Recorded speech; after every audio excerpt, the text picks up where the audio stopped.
Thank you, Annie, for your wonderful introduction. Thank you so much for having me in your church to preach on this Sunday. இந்த ஞாயிற்றுக்கிழமையில உங்களோட ஆண்டோடைய வசனத்தை பகிர்ந்து கொள்ள எனக்கு கொடுத்த இந்த அழைப்புக்காக உங்களுக்கு நான் நன்றியை தெரிவித்துக் கொள்கிறேன். ரோட் க்ளோஸ்ட் அப்படின்னு சொல்லி ஒரு போர்ட் பார்க்குறீங்க. ரோட் க்ளோஸ், சாலை மூடப்பட்டுள்ளது அப்படின்னு. பொதுவாக நீங்க என்ன செய்வீங்க அப்படின்னா, அப்படி ஒரு போர்டை பார்த்த உடனே அந்த வழியில நீங்க போக மாட்டீங்க. ஏன்னா உங்களுக்கு தெரியாது அதுக்கு இந்த சாலை அந்த சைட்ல என்ன இருக்குது, எதனால ரோட் க்ளோஸ் அப்படின்னு போட்டிருக்காங்கன்னு சொல்லி உங்களுக்கு தெரியாது. ஸோ எச்சரிக்கையோடு நீங்க என்ன செய்வீங்கன்னா வேற ரவுட்ல நீங்க போவீங்க. இன்றைக்கு ஆண்டுடைய சத்தியத்தை நம்ம கேட்க போறோம். இதுவும் ஒரு எச்சரிப்பின் செய்தி தான். எப்படி ரோட் க்ளோஸ்ட், சாலை மூடப்பட்டுள்ளது அப்படின்னு சொல்லி நீங்க கேட்கும் போது நான் அந்த வழியில போகக்கூடாது அப்படின்னு சொல்லி நீங்க ஒரு முடிவு எடுப்பீங்க. ஒருவேளை நீங்க தவறி அந்த வழியே போகணும்னு சொல்லி நீங்க முயற்சி பண்ணீங்கன்னா ஏதோ ஒரு ஆபத்துக்குள்ளாக நீங்க போவதற்கு வாய்ப்பு உண்டு. ஒருவேளை யோசிக்கலாம், நியூ இயர்ல ஃபர்ஸ்ட் சண்டே நீங்க எங்களுக்கு கொண்டு இருக்கக்கூடிய செய்தி அந்த விதமான செய்தியா அப்படின்னு சொல்லி நீங்க யோசிக்கலாம். நிச்சயமாக நியூ இயர் சர்வீஸ்ல வாக்கு தத்தம் அல்லது ஆண்டவர் எப்படி இந்த வருஷத்துல நம்ம ஆசீர்வதிக்க போகிறார் என்கிற செய்தியெல்லாம் நீங்க கேட்டிருப்பீங்க. இந்த முதலாவது ஞாயிற்றுக்கிழமையில கூட இந்த விதமான ஒரு செய்தியை கேட்கும் போது நிச்சயமாகவே நம்முடைய வாழ்க்கைக்கு அது பிரயோஜனமாக இருக்கும் அப்படின்னு சொல்லி நான் நம்புறேன். லூக்கா சுவிசேஷம் 3ஆம் அதிகாரத்துல இருந்துதான் இன்றைக்கு ஆண்டவருடைய சத்தியத்தை நம்ம கேட்க இருக்கிறோம். The gospel that John preached. யோவான் பிரசங்கித்த நற்செய்தி. காஸ்பல் அப்படின்னு சொல்லும்போது எப்படி ஒரு காயினுக்கு 2 பக்கம் இருக்குதோ அதே போல காஸ்பல் நற்செய்தி அப்படின்னு சொல்லும்போது அதுக்கு 2 சைட்ஸ் இருக்கு. ஒண்ணு இயேசு கிறிஸ்துவுடைய பிறப்பு, இயேசு கிறிஸ்துவுடைய கீழ்ப்படிந்தது, இயேசு கிறிஸ்துவுடைய ஊழியம், இயேசு கிறிஸ்துவுடைய பாடு, மரணம், உயிர்த்தெழுதல், பரமேறுதல். அது நற்செய்தி. லூக்கா சுவிசேஷம் 2ஆம் அதிகாரத்தில் நீங்க வாசிக்கும் போது இதோ எல்லா ஜனத்துக்கும் மிகுந்த நற்செய்தி, மிகுந்த சந்தோஷத்தை கொடுக்கக்கூடிய நற்செய்தியை உங்களுக்கு அறிவிக்கிறேன். So the good news அப்படின்னு சொல்லும்போது இயேசுவானவர் இந்த உலகத்தில் பிறந்து, இயேசுவானவர் நம்முடைய பாவங்களுக்காக மரித்து உயிர்த்தெழுந்து பரமேறி இன்றைக்கு பிதாவின் வலது பாசத்தில் வீற்றிருப்பது ஒரு நற்செய்தி. அது one side of the coin. The other side of the coin என்னன்னா, இந்த சுவிசேஷத்தை, இந்த gospel truth விசுவாசத்தை ஏற்றுக்கொள்ளக்கூடிய ஒரு செய்தி, அதுவுமே நற்செய்தி. அதுதான் யோவான் ஸ்நானகன் இயேசு கிறிஸ்து வருவதற்கு முன்னதாக இயேசு கிறிஸ்துவுக்கு வழியை ஆயத்தம் பண்ணும்படியாக அப்படிப்பட்ட ஒரு செய்தியை சொல்கிறான். அந்த செய்தியை தான் நாம் இன்றைக்கு கேட்க இருக்கிறோம். ஆண்டவருடைய வசனத்தை கேட்பதற்கு முன்னதாக கண்ணை மூடி ஜெபிப்போம். உம்முடைய வேத வசனங்களுக்காக ஸ்தோத்திரம். வேத வசனம் எல்லாம் தேவ ஆவியானவரால் அருளப்பட்டிருக்கிறது. ஆகவே உங்களுக்கு நன்றி செலுத்துகிறோம். இந்த வேத வசனத்தின் மூலமாக எங்கள் ஒவ்வொருவரோடு பேச வேண்டும் என்று ஜெபிக்கிறோம். Whenever we open your word, we hear you speak. வேத வசனத்தை திறக்கும் போதெல்லாம் உம்முடைய சத்தத்தை கேட்கிறோம். காரணம் அது உம்முடைய வார்த்தை. அந்த வார்த்தையை கொண்டு எங்கள் ஒவ்வொருவரோடு நீர் பேச வேண்டும் என்று ஜெபிக்கிறோம். நாங்கள் வசனத்தை கேட்கிறவர்களாய் மாத்திரமல்ல, அதன்படி செய்கிறவர்களாய் மாற்றும். இயேசு கிறிஸ்துவின் இனிய நாமத்தில் ஜெபிக்கிறோம் ஜீவனுள்ள பிதாவே, ஆமென். லூக்கா சுவிசேஷம் 3ஆம் அதிகாரம் 18ஆம் வசனம். வேறு அநேக புத்திமதிகளையும் அவன் ஜனங்களுக்கு சொல்லி பிரசங்கித்தான் அப்படின்னு சொல்லி வாசிக்கிறோம். So with many other exhortations he preached good news to the people. யார் இந்த he? John the Baptist.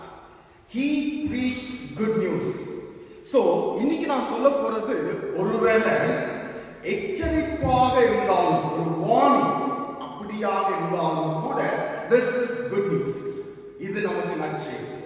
இந்த நற்செய்தியை தான் யோவான் ஸ்நானகன் பிரசங்கித்ததாக பார்க்கிறோம். நம்ம தமிழ் பைபிள் ஒருவேளை நீங்க எந்த டிரான்ஸ்லேஷன் வைத்திருக்கீங்கன்னு சொல்லி தெரியல. ஓல்ட் தமிழ் பைபிள் நீங்க வச்சிருந்தீங்க அப்படின்னா ஜனங்களுக்கு சொல்லி பிரசங்கித்தான் இருக்கும். ஒரு நியூ தமிழ் டிரான்ஸ்லேஷன் நீங்க பார்த்தீங்கன்னா இங்கிலீஷ் பைபிள்ல எப்படி இருக்குதோ அதே மாதிரி டிரான்ஸ்லேட் பண்ணிருப்பாங்க. மேலும் பல அறிவுரைகள் கூறி மக்களுக்கு நற்செய்தியை அறிவித்தான் அப்படின்னு சொல்லியிருப்போம். He preached the good news. அந்த good news என்ன? அதுதான் நம்ம தியானிக்க போகிறோம். உங்களுடைய பைபிளை வந்து லூக்கா சுவிசேஷம் 3ஆம் அதிகாரத்துக்கு நீங்க திருப்பிக் கொள்ளலாம். என்ன ஆப் வச்சிருந்தீங்கன்னா ஆப்ல ஓபன் பண்ணிக்கலாம். ஃபர்ஸ்ட் few versesல நீங்க பாத்தீங்கன்னா அந்த கான்டெக்ஸ்ட், ஜான் த பேப்டிஸ்ட் உடைய கான்டெக்ஸ்ட், எந்த சூழ்நிலையில ஜான் த பேப்டிஸ்ட் ஊழியம் செய்தான் என்பதுதான் அந்த ஃபர்ஸ்ட் 2 versesல நம்ம பார்க்கிறோம். பொலிட்டிக்கலா அந்த டைம்ல இருந்த லீடர்ஸ் யார், அடுத்தது ஸ்பிரிச்சுவல் சொல்ல முடியாது, ரிலிஜியஸ் லீடர்ஸ் யாருன்னா இந்த லூக்கா சுவிசேஷத்தை முதல்ல லூக்கா எழுதுறாரு. அவர் ஒரு பிசிஷியன் தியோஃபிலஸ் அப்படின்ற ஒரு பர்சனுக்கு எழுதுறாரு. சுவிசேஷம் அப்படின்னு சொல்லும்போது, குட் நியூஸ் அப்படின்னு சொல்லும்போது அது கட்டுக்கதை கிடையாது, ஒரு ஃபிக்ஷனல் ஸ்டோரி கிடையாது, ஒரு மித் கிடையாது. அது வந்து ஹேப்பனிங்ஸ், நடந்தவைகள், சம்பவித்தவைகள். சோ லூக்கா சுவிசேஷம் 1ஆம் அதிகாரத்துல நீங்க பாத்தீங்கன்னா இந்த லூக்கா வந்து இப்படிதான் இந்த சுவிசேஷத்தை எழுதுறாரு. எப்படி எழுதுறாருன்னா லூக்கா சுவிசேஷம் 1ஆம் அதிகாரத்துல மகா கனம் பொருந்திய தியோஃபிலஸ், நாங்கள் முழு நிச்சயமாய் நம்புகிற சங்கதிகளை, நாங்கள் முழு நிச்சயமாய் நம்புகிற சங்கதிகளை, சங்கதிகள் அப்படின்னு சொல்றது ஹேப்பனிங்ஸ். இது வந்து ஏதோ இயேசுவானவர் இந்த உலகத்துல வந்தார், பிறந்தார், மரித்தார், உயிர்த்தெழுந்தார் அப்படின்ற ஒரு கதை கிடையாது, ஒரு ஹிஸ்டரி, நடந்தவைகள். அதை தான் நான் எழுதுறேன் அப்படின்னு சொல்லி சொல்றாரு. எதற்காக எழுதுறேன் அப்படின்னு சொல்லி சொல்றாருன்னா இந்த தியோஃபிலஸ் வந்து ஆரம்பம் முதல் கண்ணார கண்டு வசனத்தை போதித்தவர்கள் எங்களுக்கு ஒப்புவித்தபடியே அவைகளை குறித்து சரித்திரம் எழுத அநேகம் பேர் ஏற்பட்டபடினால் சரித்திரம், ஹிஸ்டரி. இங்கே நீங்க பாக்குறீங்க ஹிஸ்டரி, நடந்தவைகள் ஹேப்பனிங்ஸ், சரித்திரம் ஹிஸ்டரி. And then ஆதி முதல் எல்லாவற்றையும் திட்டமாய் விசாரித்து வந்த நானும் லூக்கா, நானும் உமக்கு உபதேசிக்கப்பட்ட விஷயங்களின் நிச்சயத்தை நீர் அறிய வேண்டும் என்று, இந்த நிச்சயத்தை நீர் அறிய வேண்டும் என்று தான் இந்த சுவிசேஷத்தை நான் உனக்காக எழுதுறேன் அப்படின்னு சொல்லி சொல்றேன். ஆகவேதான் அந்த ஃபர்ஸ்ட் சாப்டர், செகண்ட் சாப்டர்ல நீங்க பாத்தீங்கன்னா, ஈவன் தேர்ட் சாப்டர்ல பார்த்தா கூட அந்த ஹிஸ்டாரிக்கலா யார் பொலிட்டிக்கலா டைம் லீடர்ஸா இருந்தாங்க, யார் ரிலிஜியஸ் லீடர்ஸா இருந்தாங்கன்னு சொல்லி சொல்லுவாங்க.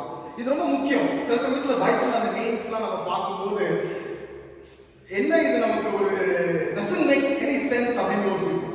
பட் people சில நேரத்துல நம்மகிட்ட ஆர்கியூ பண்ணும்போது சொல்லுவாங்க, இயேசுவானவரை குறித்து நீங்க சொல்றீங்க, அதுவும் ஒரு கதை தானே, அதுவும் ஒரு கதை தானே, ஒரு எபிக் ஸ்டோரி தானே அப்படின்னு சொல்லி சொல்லுவாங்க. No, it happened. அந்த நேரத்துல இவங்கதான் பொலிட்டிக்கலா லீடர்ஸா இருந்தாங்க, இவங்கதான் ரிலிஜியஸ் லீடர்ஸா இருந்தாங்க. ஹிஸ்டாரிக்கல் இந்த சம்பவம் நடந்தது வந்து AD 26-29, அதுவும் குறிப்பா AD 27ல நடந்திருக்கும் அப்படின்னு சொல்லி சொல்றாங்க. சோ இந்த லூக்கா சுவிசேஷம் 3ஆம் அதிகாரத்துல ஃபர்ஸ்ட் வெர்ஸ்ல யாரெல்லாம் பொலிட்டிக்கல் லீடர்ஸா இருந்தாங்கன்னு சொல்லி அங்க கொடுக்கப்பட்டிருக்குது. அடுத்த 2வது வசனத்துல அன்னாவும் காய்பாவும் பிரதான ஆசாரியராகவும் இருந்த காலத்தில், சோ இந்த அண்ணா காய்பா வந்து ரிலிஜியஸ் லீடர்ஸ். அந்த டைம்ல ஆண்டவருடைய வார்த்தை யோவானுக்கு வருது, அதுவும் வண்ணாந்திரத்துல 400 இயர்ஸ் ஆண்டவருடைய வார்த்தையே இல்லை, சைலண்ட் பீரியட்.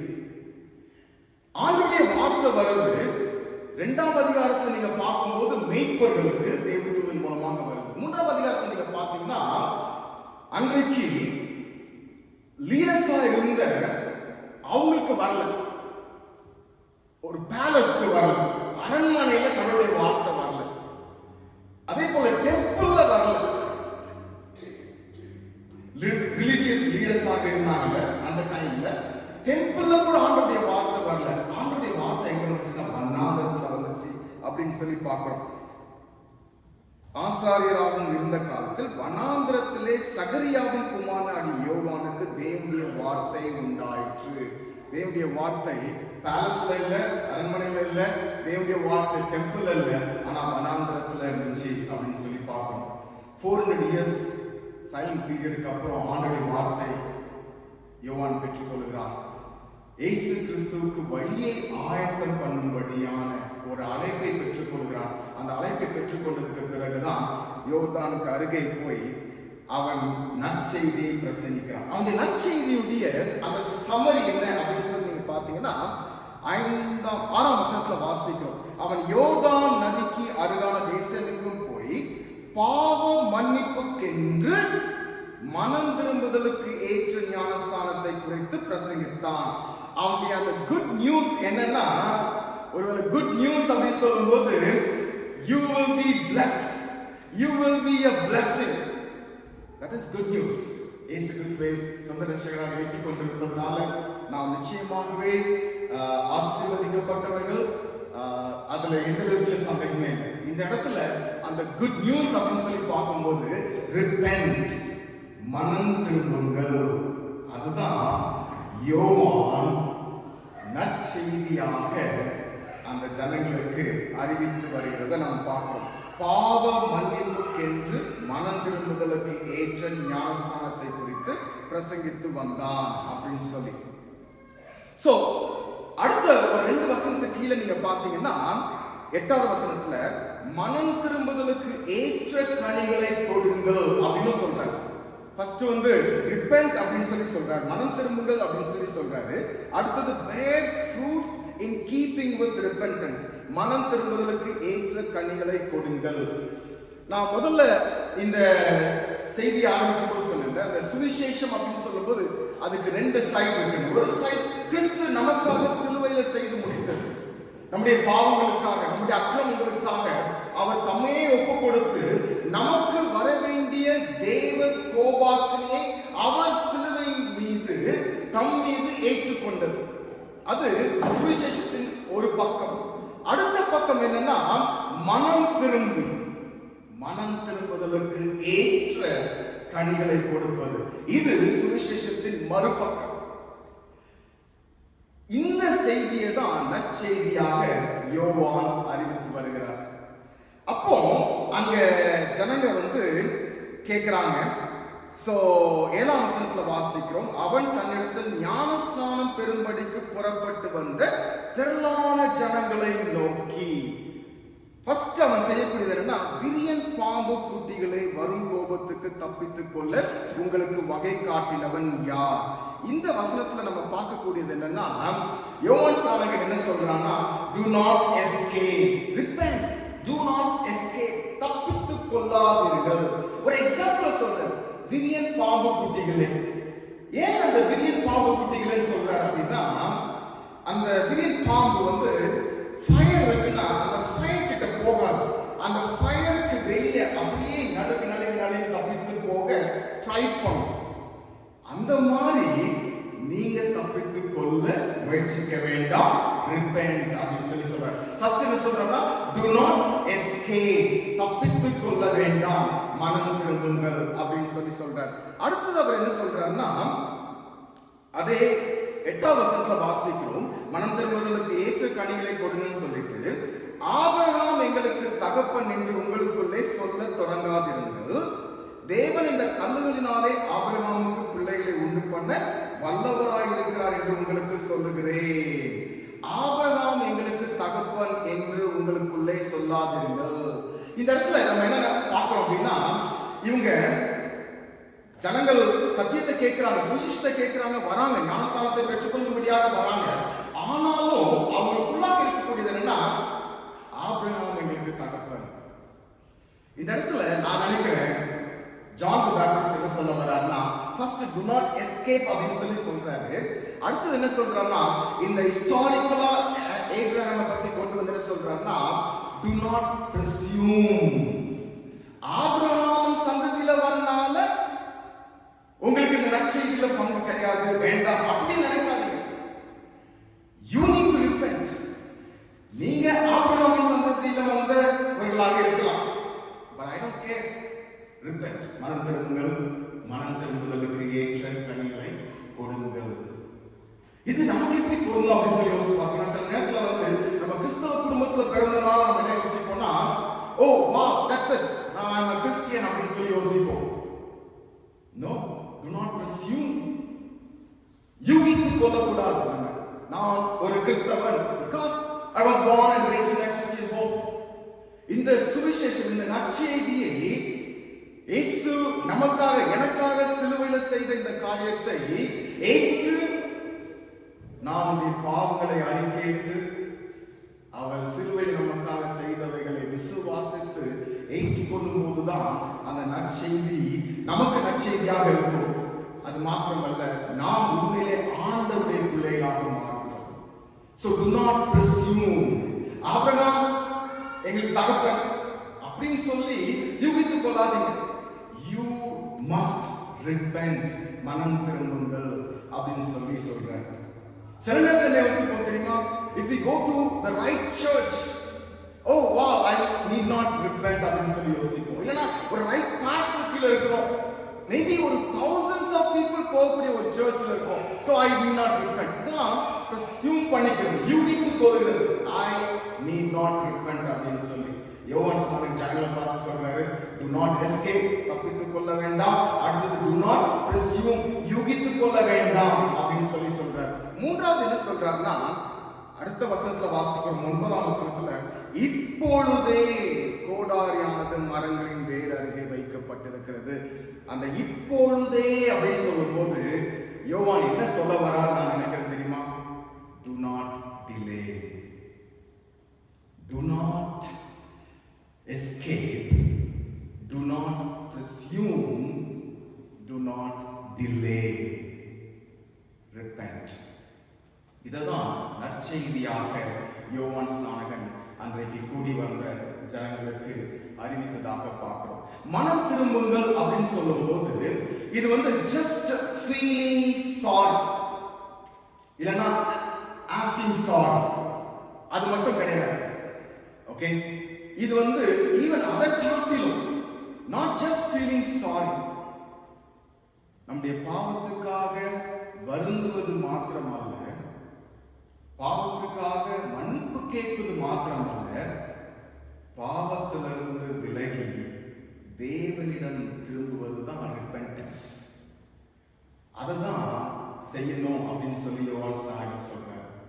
அடுத்தது மனம் திரும்புவதற்கு ஏற்ற கனிகளை கொடுக்கணும்னு சொல்றார். வெறும் மனம் திரும்பினா மட்டும் பத்தாது, அந்த மனம் திரும்புவதற்கான ஒரு கனி, ஒரு ஃப்ரூட் உங்களுடைய வாழ்க்கையில இருக்கணும் அப்படின்னு சொல்லி சொல்றார். அந்த பாயிண்ட தான் அதுக்கு பிறகு அவர் எம்பசைஸ் பண்றார்.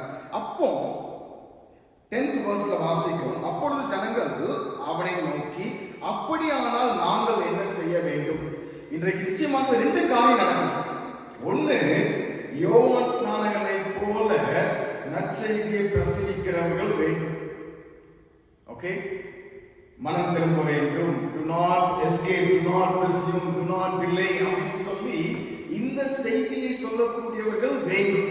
ஆனா இந்த விதமான செய்தியை கொடுத்தாங்கன்னா யோவான் ஸ்நானகனுக்கு என்ன நடந்துச்சோ அதான் நடக்கும். யோவான் ஸ்நானகனுக்கு என்ன நடந்துச்சுன்னு சொல்லி நீங்க வாசித்ததை கேட்டீங்கல்ல. so towards the end நீங்க பார்க்கும்போது அவனை பிலிப்பு சிரசேதம் பண்றான். Okay, so he was the head.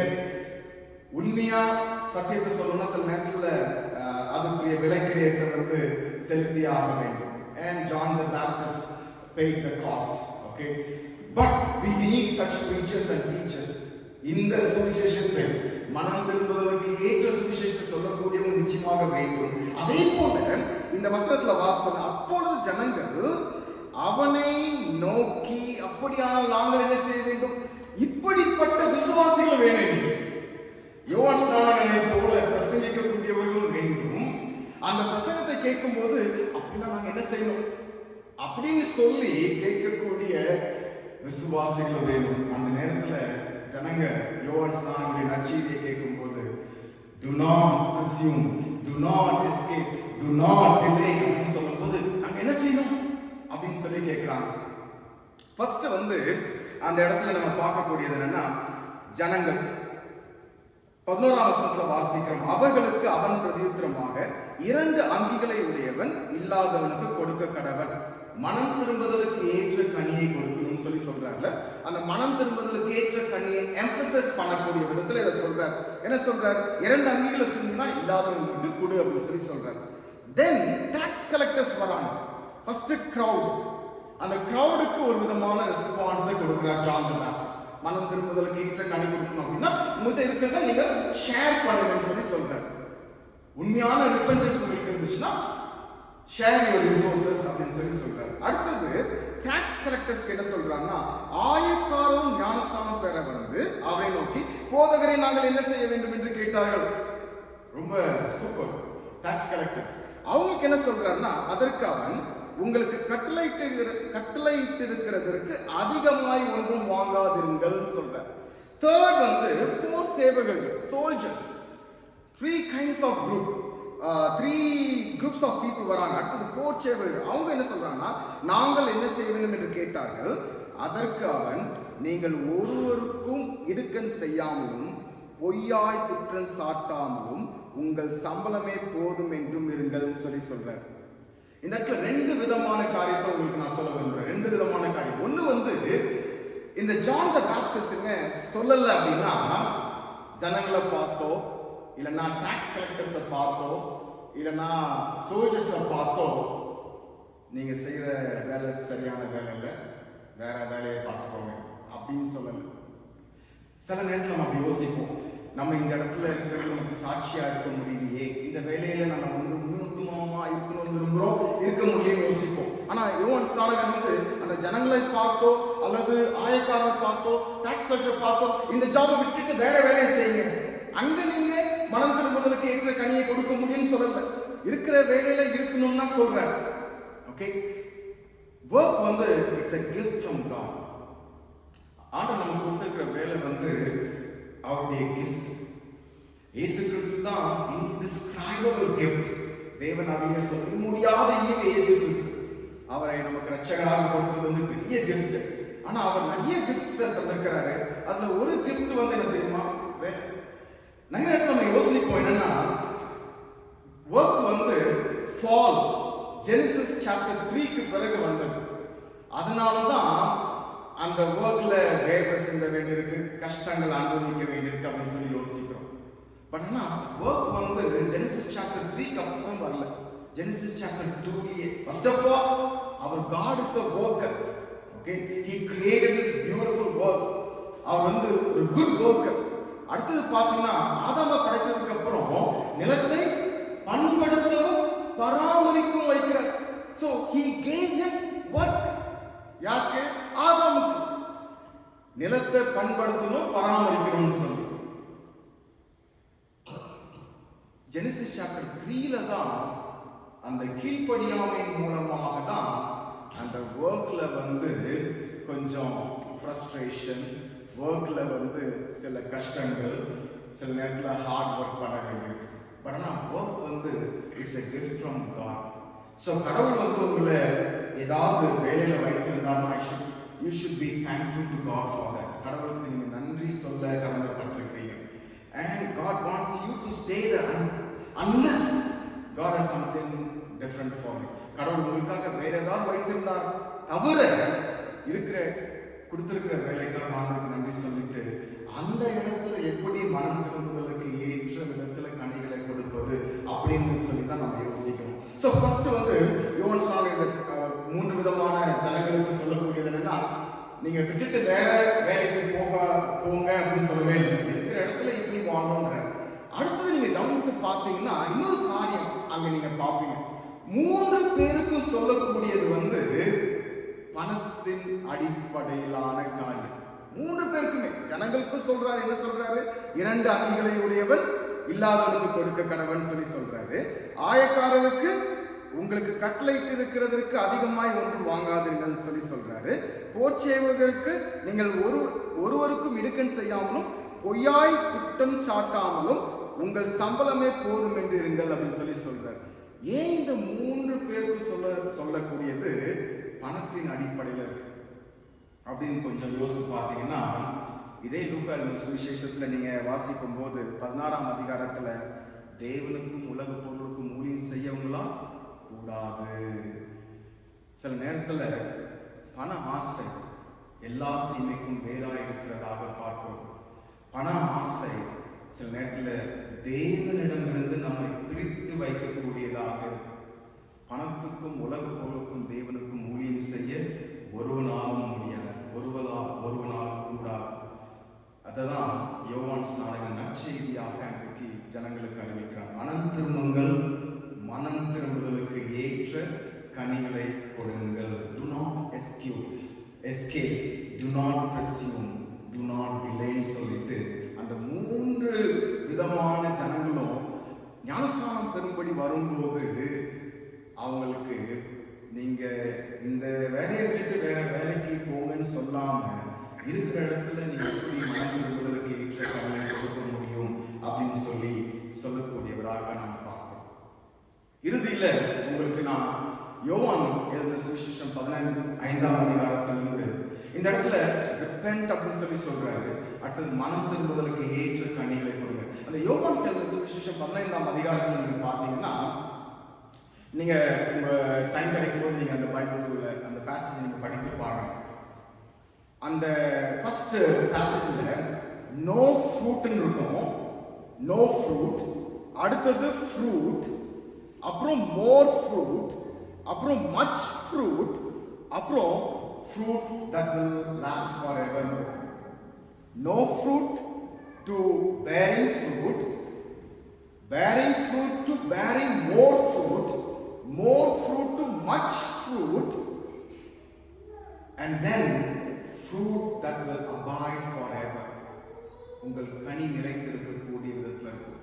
அதற்கு ஒரு ரகசியத்தை சொல்றார். என்ன ரகசியத்தை சொல்றாருன்னா, நீங்கள் என்னிலும் என் வார்த்தை உங்களிலும் நிலைத்திருக்கும் போது நீங்கள் கனிகளை கொடுப்பீர்கள். ஒருவேளை இந்த இடத்துல நீங்க விசுவாசிகளாக கூடியிருக்கலாம். இந்த வருஷத்துல ஃபர்ஸ்ட் சண்டேலே ஆண்டவர் உங்களுக்கு எதிர்பார்க்கக்கூடியது என்னன்னா, repent, not just feeling sorry. மனம் திரும்புதலுக்கு ஏற்ற கனி.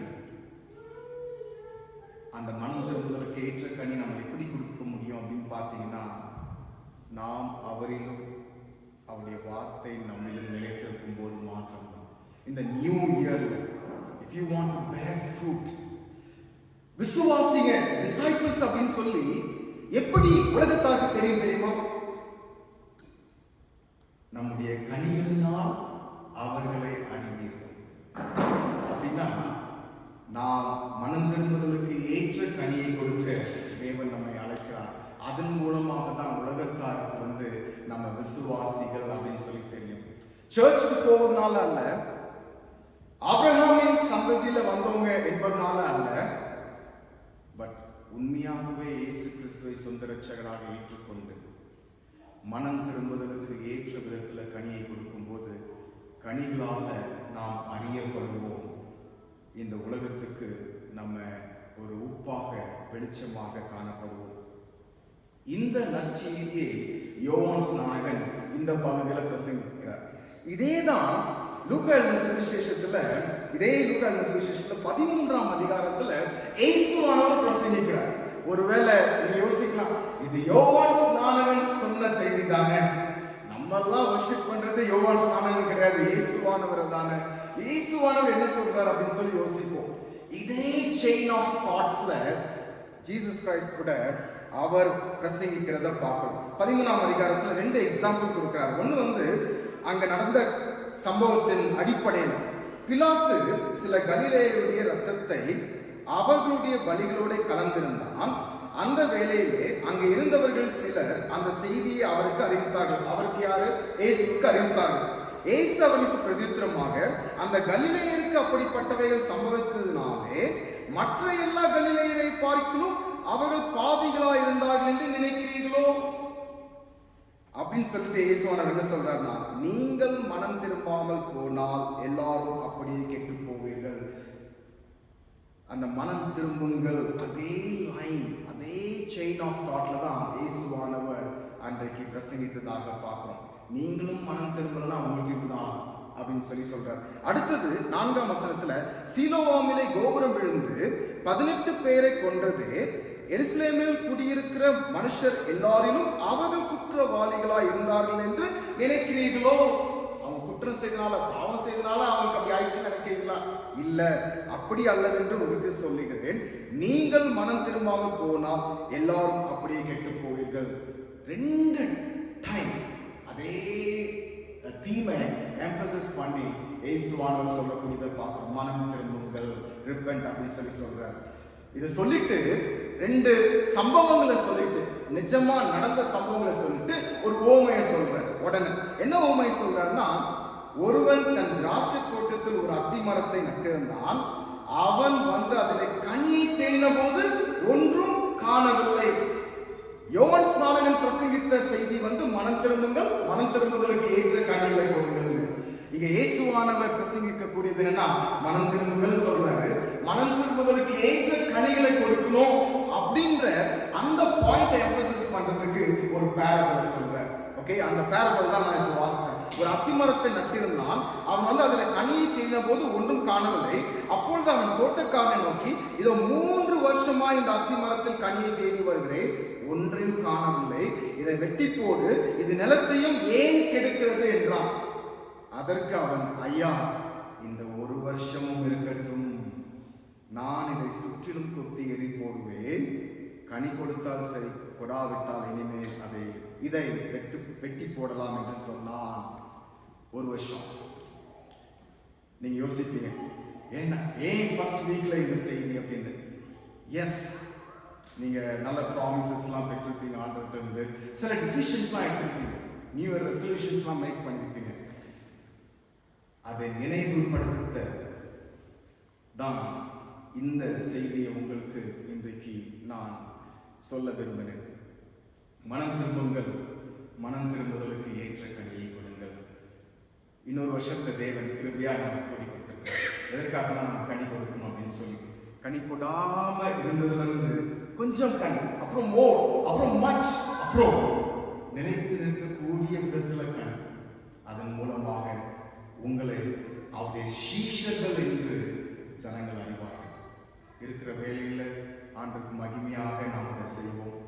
எதை செய்தாலும் அதை மனுஷருக்கென்று அல்ல, பாஸ்க்காக அல்ல, இல்லைன்னா டீமுக்காக, டீம் மெம்பர்ஸ்க்காக அல்ல, கர்த்தருக்கு என்றே மனப்பூர்வமாய் செய்வோம். இருக்கிற இடத்துல 2 எஜமானுக்கு ஊழியம் செய்யவே முடியாது. ஆண்டவருக்கு நம்ம ஊழியம் செய்ய, ஆண்டவரை ஆராதிக்க அழைக்கப்பட்டிருக்கிறோம். ஒருவேளை உங்களுக்கு மணி என்கிற ஒரு ஐடல் இல்லாம இருக்கலாம், பட் வேற ஏதாவது ஐடல் கூட இருக்கலாம். எல்லாருக்கும் மணி அப்படின்னு சொல்ல முடியாது.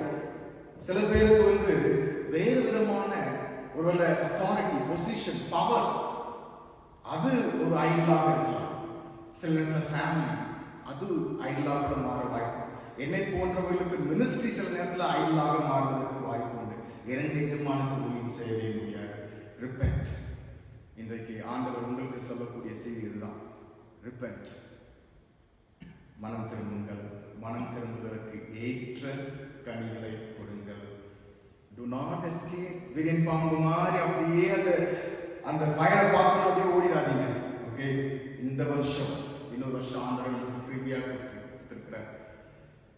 டு நாட் பிரஸ்யூம், நான் கிறிஸ்தவ குடும்பத்தில் பிறந்திருக்கிறேன், சர்ச்சில் இருக்கிறேன், சர்ச் லீடர்ஷிப்ல இருக்கிறேன். Do not presume. Have you accepted Jesus Christ as your Lord and Savior? Have you repented for your sins? என்னைக்கு செய்திருக்கீங்க யோசிச்சு பாருங்க பார்க்கலாம். Have you realized that you are a sinner and you needed a Savior? Then what Jesus has done on the cross will become good news for all of us. Jesus உடைய birth, yes, it's good news. அது ஒரு பக்கம். One side of the coin, the other side of the coin என்ன தெரியுமா? மனம் திரும்பி அவர்கள் விசுவாசம் வைத்து மனம் திரும்புவதற்கு ஏற்ற கனியை கொடுப்பது. அந்த விதத்துல இந்த வருஷம் உங்களுக்கும் எனக்கும் அமையும் சொல்லி let's pray.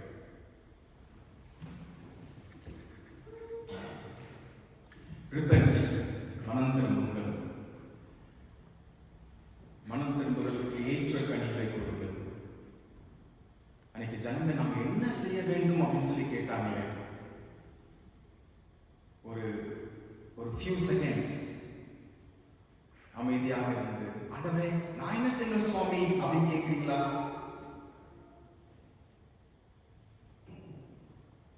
மனம் திரும்ப வேண்டும், மனம் திரும்புதலுக்கு ஏற்ற கனியை கொடுக்க வேண்டும், நான் என்ன செய்ய வேண்டும்?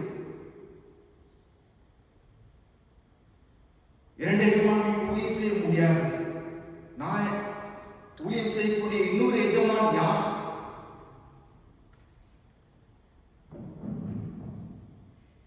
Do not escape. Do not pursue. And do not delay. இயேசுவானவர் ரோமையின் மூலமாக சொன்னது என்னன்னா, இந்த ஒரு வருஷமும் another year, that is how the Lord has been so gracious, kind and patient with all of us. Can we repent? Can we bear fruits in accordance with our repentance?